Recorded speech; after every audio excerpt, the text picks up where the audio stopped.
പാവക്കാരും നല്ല സെറ്റപ്പാണ് ഞാൻ ചെയ്തിട്ടുള്ളത്. തകഴിക്ക് എത്താനുള്ള കാരണം വർഷങ്ങൾക്ക് മുമ്പ് 5-6 വർഷങ്ങൾക്ക് മുമ്പ് ഭയങ്കര അറിയില്ല വായിക്കാൻ അറിയില്ല ഒരു അതിന്റെ ഒരു പേജിങ്ങനെ ഇങ്ങനെ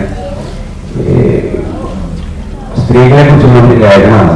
അതായത് രതികുറിച്ച് എന്താണെന്ന് അറിയാതെ 4-5-6 കുട്ടികളെ പ്രസവിക്കുന്ന സ്ത്രീകളുടെ ഒരു പഠനം നടത്തിയിട്ട് എത്രയോ ലക്ഷക്കണക്കിന് സ്ത്രീകളാണ് ഉണ്ട് എന്നുള്ളൊരു ഒരു ലേഖനമാണ്. അപ്പൊ ആ ഒരു ചിന്തയിലാണ് പാമ്പുകാരും എന്നുള്ള സിനിമ ഉണ്ടാവുന്നത്.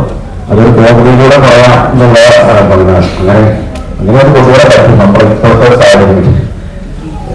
പിന്നെ എന്റെ രോഗം വെച്ചിട്ട് ഏറ്റവും അലസമായി ഈ മദ്യപിക്കുകയും ഏറ്റവും അലസമായി സെക്സിലേർപ്പെടുകയും ചെയ്യുന്ന ആളുകളാണ് ബഹുഭൂരിപക്ഷം മലയാളികളും എനിക്ക് തോന്നിയിട്ടുണ്ട്.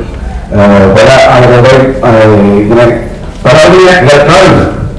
സ്ത്രീകളായാലും പുരുഷന്മാരായാലും പല ആളുകൾ ഷോപ്പിൽ ചിന്ത കഴിക്കുന്ന നമുക്ക് നമ്മളോട് സംസാരിക്കാൻ പല ആളുകളും ഇങ്ങനെ വരാറുണ്ട്. അപ്പൊ അതിന് ഞാൻ മനസ്സിലാക്കിയിട്ടുള്ള ഒരു കാര്യം. അപ്പൊ അതൊക്കെ ആ ചിന്തയ്ക്ക് വെച്ചിട്ടാണ് പാമ്പുകാരെന്നുള്ള ഒരു സിനിമ സംഭവിച്ചിട്ടുള്ളത്. പിന്നെ നിയാസ് ഖാൻ നിയാസ്മി, ശ്രീജാദാസ്, സത്യപ്രഭാകരൻ, മനോജ്, പിന്നെ റെമഡി ചേച്ചി ഇതൊക്കെ നമ്മുടെ ഗുരുകുല ഇവരൊക്കെ നമ്മുടെ സിനിമയിൽ നടന്ന ആർട്ടിസ്റ്റുകൾ. അപ്പോൾ നിങ്ങൾക്ക് എല്ലാവർക്കും ഇഷ്ടമായും അതിന്റെ രാഷ്ട്രീയം മനസ്സിലാക്കുന്നുണ്ടാവും എന്ന് കരുതുന്നു. നിങ്ങളുടെ അഭിപ്രായം അറിയാൻ നമുക്ക് താല്പര്യം.